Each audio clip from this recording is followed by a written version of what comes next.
Dada la situación medioambiental que hay de crisis, aprovechamos el 4 de octubre, que es el Día Mundial de la Sonrisa, para celebrar este acto. Y como todos saben, el eslogan es una cápsula de sonrisa, puesto que esto, además de la sonrisa, es muy bueno para la salud.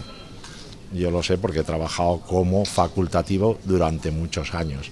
Entonces lo que tratamos aquí es dar un poquito de ilusión, de imaginación, de alegría, lógicamente a los pacientes, a la asociación de enfermos y a todos los que pertenecen, son usuarios nuestros, el departamento 9, pero incluso está abierto al público en general, porque una sonrisa siempre va muy bien.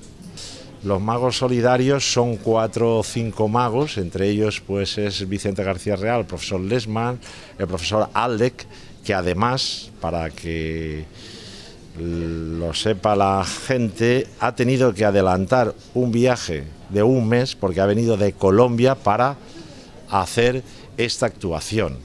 Esta actuación también tengo que decir que de la misma forma que la sonrisa es gratis hasta la fecha, el acto este, gracias a ellos, también va a ser gratis, 0 euros. Y por lo tanto, pues les doy las gracias a ellos porque han puesto mucho empeño en realizar este acto y justamente el compañero ha adelantado prácticamente 30 días su viaje para poder estar aquí.